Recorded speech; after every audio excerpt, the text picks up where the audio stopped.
Hello, hello, hello. Good morning. Good morning, good morning, good morning. Hello, everybody. Good morning. Good morning. Hello, Sandia. Good morning. Oh, you early, Sandia. Good morning, everyone. Blue Witch presents Coffee Break with Laura González. That's me. I'm Laura González. I'm the Blue Witch, and you are entering the world of the coffee break. Welcome, welcome, welcome. Hello, Richard. Oh my God, it's been forever and a half. Hi, Richard. So, today is Monday, and we're doing tarot for the week. So, we're going to do the B tarot. I'm a B. The B tarot, followed by. Wait, where's the B tarot? This is the B tarot. Then we're going to do the Rider Waite Smith tarot. Then we're gonna do the um, Game of Thrones tarot that we haven't used that one in forever, and then we're gonna do the Unbridled Spirit tarot. And in the middle of it, right in the middle of it, right in between, we are gonna use the heaviest oracle in the planet, the Tlachtoli Oracle, and I was outside and you were beautiful and you came to my mind. Hey, thank you, thank you, thank you, Richard. We have been thinking of you too because you haven't been so long in the coffee breaks that actually somebody asked, "Where's Richard?" And I'm like, I don't know. You know? Okay, folks, let us breathe.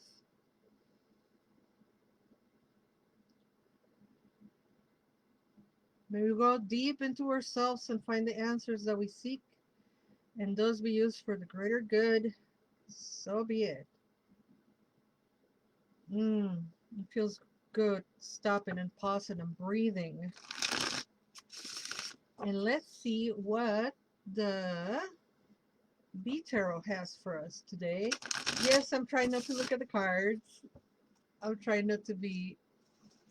Okay, let's see what the Divine has for us today. It is the King of Pentacles. We have the King of Pentacles. He is reversed. King of Pentacles reversed. Let's see what the Beehive has for us. Here it is. Prince,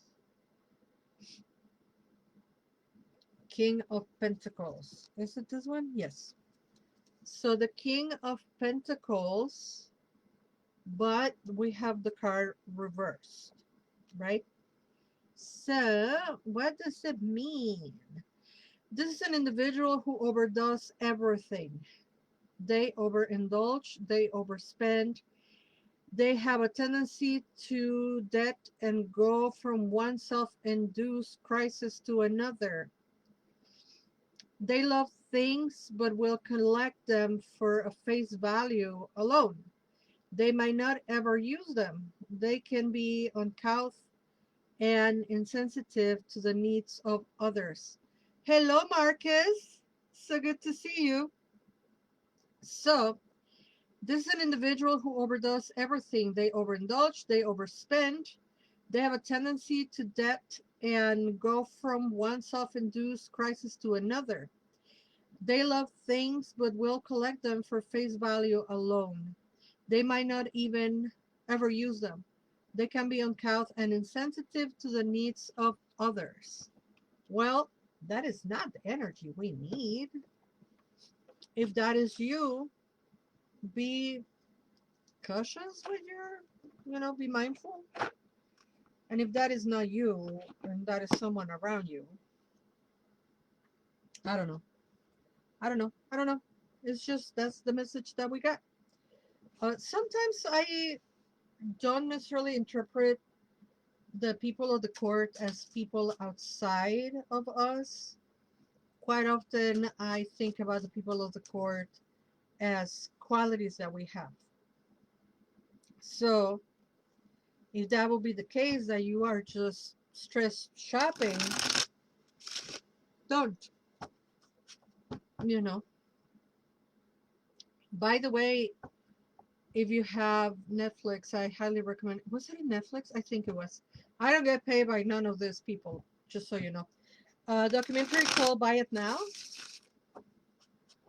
Please, please go watch Buy It Now. You can also go watch The Real Cost. Those two documentaries are really, really good. Um, and hopefully they help us curb our um, impulsive need to buy things. Fuck capitalism. Who said that? Hello, Abeja Explorando. Welcome, welcome, welcome. Let's see what the Rider White Smith has for us today. We have, ooh, the Queen of Wands. I like that. I like the Queen of Wands right side up better than I like the King of Pentacles reverse. Of course I do. So remember what I had just said, right? Sometimes people of the court are not necessarily people outside of you. Sometimes they can be, though. But I think most of the times there are qualities that we are um, embodying, exuding, um, you know, qualities of our behavior. In that case, welcome Queen of Pentacles. I mean, welcome Queen of Wands, because she is talking about us being sensual, sexual, charming, witty, quick-witted, quick acting, very active.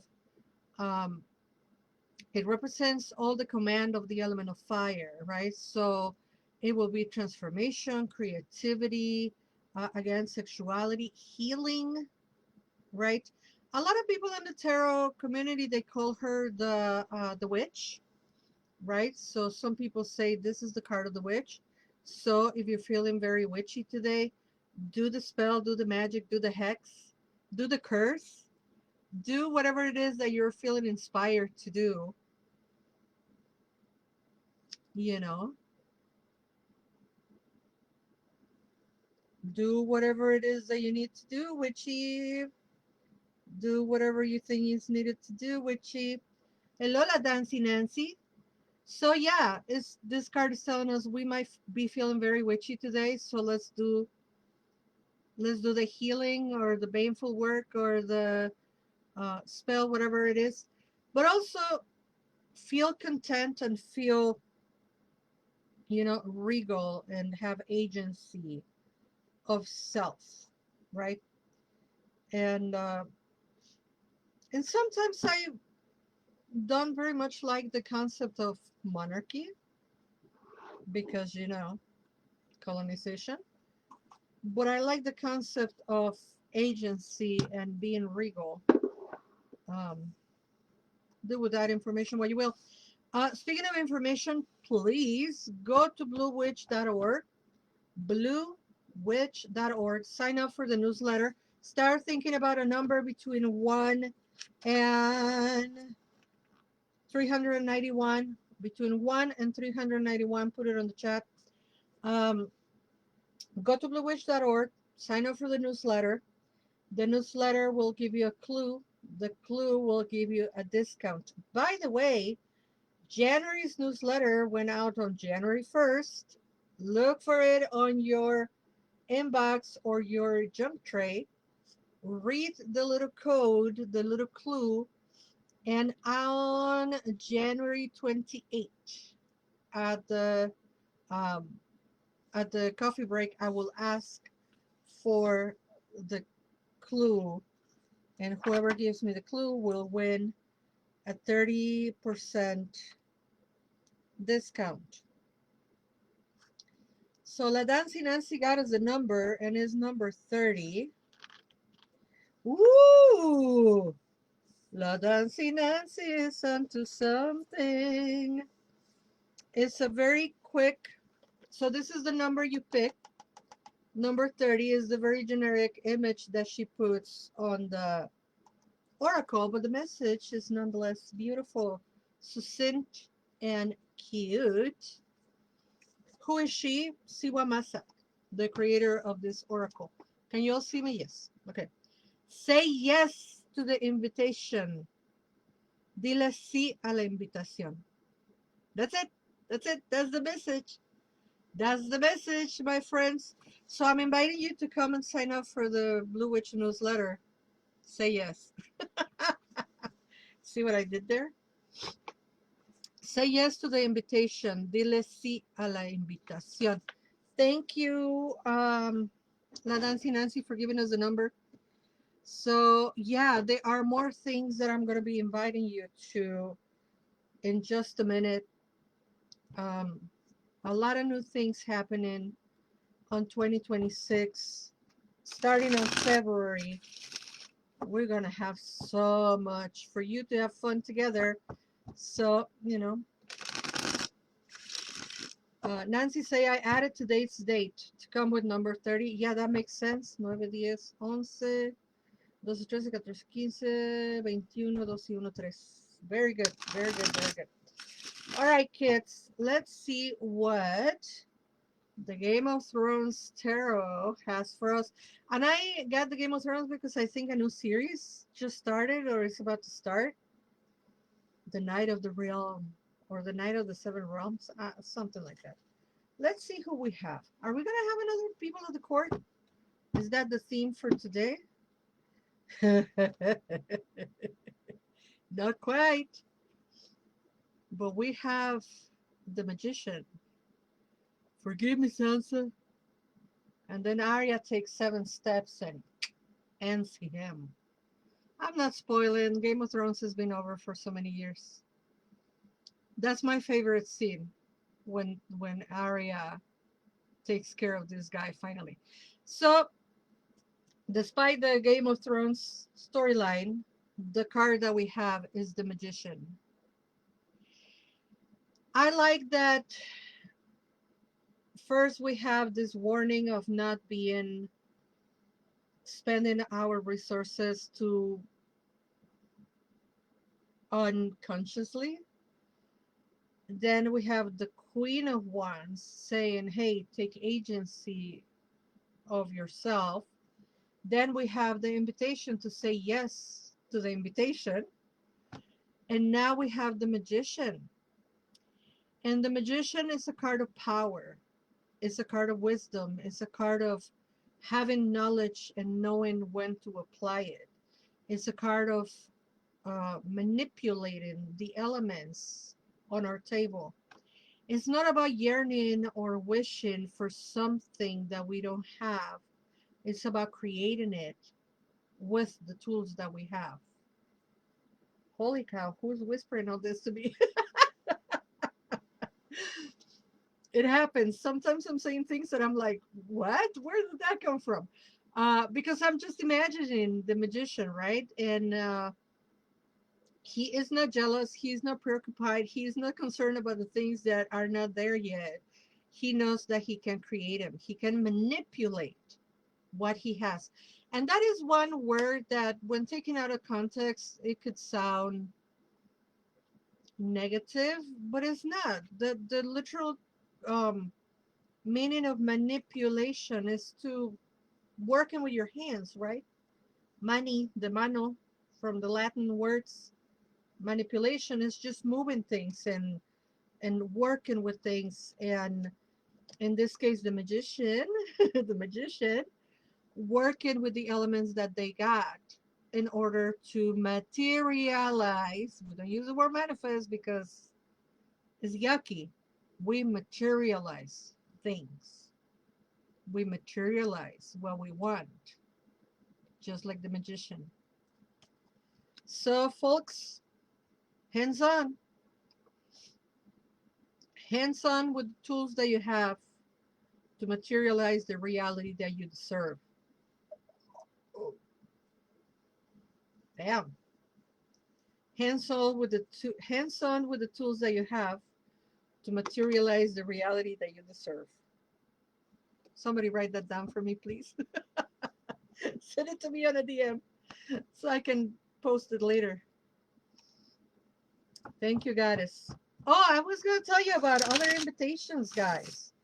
Um, February will kick off the new series. I need coffee for that. We have 2 new series, guys, and I really, really, really want to invite you to come through. Uh, Richard, you'll be happy to hear one of them. First of all, Teteoh, Decolonizing the God. We have been for 2 years doing Teteoh, Decolonizing the Goddess, and we've been talking about goddesses and how they appear on nature and they are functions of nature and how we can integrate that knowledge to our practices on magic, spirituality, growing our spirit, etc. So that was 2 years of feminine essences, right? See what Teteoh. Excuse me. So now we're gonna jump into the masculine side. Now we're gonna do Teteoh. And Teteoh is decolonizing the God, right? And we're gonna be doing we're gonna be talking and integrating and learning about Quetzalcoatl, Tezcatlipoca, Xipetotec, um, I don't know, so very many. I can not remember the names right now, top of my head, but you know, the classics. Huitzilopochtli, Quetzalcoatl, Tezcatlipoca, Xipetotec, Centeotl, etc., etc., etc. All the masculine energies. That is going to be, as always, on the second Sunday of the month. I'm still at $30 per class. I am not going to charge you more than $30 per class. This whole year is already set up. And if I were to go and change one thing, I don't think Andrea will be too happy because she's been working really hard on setting up the website. So, Teteoh series kicks off on February 8th. February 8th. People are already buying tickets for that class, so run and walk and join us. We're going to talk about Quetzalcoatl, the beautiful vibration. Quetzalcoatl is going to be our first god that we decolonize. And then on the fourth Sunday of the month, for those of you who have liked to come to the community circles, the guided circles, you know, my friend and I both said Quetzalcoatl in real life. Of course, I am sure you have. Your friend and you should come to the class so that we can talk deeply into the beautiful vibration of Quetzalcoatl, the beautiful vibration of life. However, if you cannot make it to the class, yes, we're still doing circles. Listen to this, Richard. They have transformed into something different yet again. So the circles are now going to be called Embodying the Teteoh. What does that mean? That means our circles have just become a little bit more intentional and more aligned with the work that I do of interfaith and indigenous spirituality. So we're going to talk on February 22nd. Please forgive me. I keep thinking January, December. February 22nd. We're going to be talking about the prompt for our discussion is going to be Quetzalcoatl, the beautiful vibration, and Coatlicue, the mother goddess, right? They both are serpentine deities, entities, Teteohs, and we're going to talk a little bit about the philosophical teachings of this Teteoh and how we embody those teachings. So in the past, the community circles have been about seasons and, you know, the weather and stuff like that. We're going to go a little bit deeper. We're going to talk about the Teteohs and how to embody that knowledge into our life. And of course, there's going to be the confidential discussion, the sharing, the giving the floor to each other and all that. And the speaking part when I'm teaching will be recorded. The discussion, as always, is not going to be recorded because that's confidential. Excuse me. And the prices are still the same from 3 years ago. 13 if you are in between, you know, financial flow. 20 if you feel that you can pay what's fair. 26 if you feel that you've been blessed and you can do a little extra. So don't feel any kind of way if you can only pay 13, because there will be people who can pay 26 and cover your the difference. Just so you know, a person already paid 30 for one of these classes.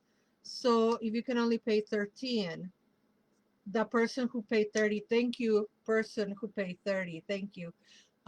Because that person has already helped somebody that can only pay 13. So that sliding scale is in place, and it will be in place forever, because everybody should come to these discussions. They are going to be just more intentional, you know. And I'll be yakking for the first 20 minutes, but then we're going to go into this, like, ideally 45-minute to an hour discussion on how to embody this wisdom. I'm really excited about that. Really, really excited about that. And I hope you can all join us. And then, of course, there's going to be, the podcast. I did an interview with Mawia Bomani about Hoodoo, Saints, and Root Work, her new book. You all cannot miss that conversation. It will air on February 9th. Um, you need to go buy that book. You need to go get her two books, by the way, Conjuring the Calabash and Hoodoo, Saints, and Root Work. And we talk about Sinners. We talk about the movie, obviously. We talk about her books. We talk about ICE. We talk about all the BS that is happening. You cannot miss that podcast. Make yourself a cup of coffee and sit down, because we were talking for 90 minutes. We cannot help ourselves. Every time Mawia comes to Lunatic Mondays, we just keep going and going and going. It's like we cannot help ourselves. The same like when Granddaughter Crow comes to the podcast, we cannot stop on time ever. Uh, but really put it on your calendar to listen to that. That is going to air on February 9th. So February 8th, Teteoh, Decolonizing the God. February 9th, the interview with Mawia, the conversation, the chat with Mawia. I can say an interview, but I don't interview people. I chat with them. And then on the 22nd, the embodying the Teteoh, the new embodiment of the community circles. And with that, we pulled the last card for today. And that is, oh, I can't see. I just can't see the letters. They are so tiny.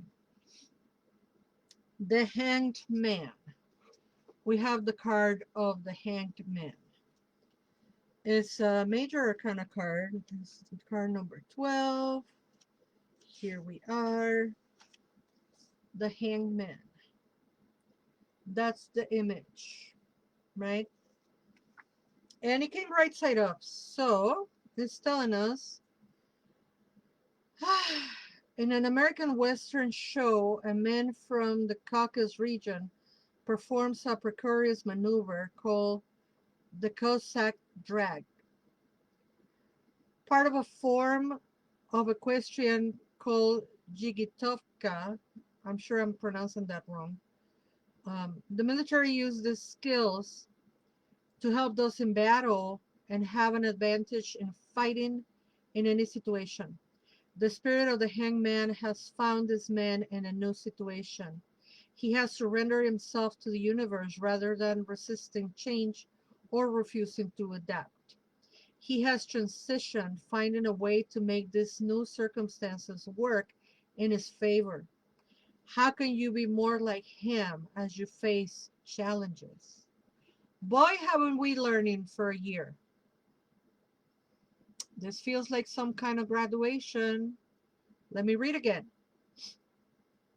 I refuse to say American when we talk about the United States, so please allow me the edit.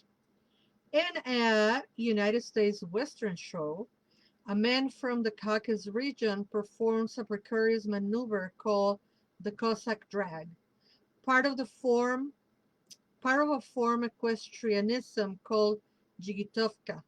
The military used these skills to help those in battle have an advantage in fighting in any situation. The spirit of the hangman has found this man in a new situation. He has surrendered himself to the universe rather than resisting change or refusing to adapt. He has transitioned, finding a way to make these new circumstances work in his favor. How can you be more like him as you face challenges? Hello, Alexa Rose. Guten Abend. And I think we have been facing challenges for over a year or our whole life. I don't know. And we are inspired to not to get used to in a way that we conform, we don't conform, but to adapt in a way in which we can take advantage of our new situation, right? When the hangman is literally on, upside down, is learning to have new perspectives. And we have, by the grace of the goddess, uh, our worlds have been moved upside down and we have adapted. We have survived. So let's continue that. Thank you all for watching. Thank you all for coming. Thank you all for being here. Nancy, I read your message that she's in Colombia, but that you will come to the class. Remember, the classes are recorded and you can watch at any time from anywhere and anytime. Alexa, you can watch at any time. You can also buy the classes. You can buy the whole series and get a discount. And you can buy the whole series and pay in payments, just so you know. So anyway, Richard says 2025 was particularly a challenge. Tell me about it, my friend. It's been a thing. But remember, we have the Queen of Wands today that is telling us to do the spells, and we also had the Magician telling us to do the thing. Do the thing. Don't shy away from prayers, spells, hexes. Do the thing. Magic is a tool of liberation. Thank you all for watching, and until we meet again, never forget that you are loved. Bye bye.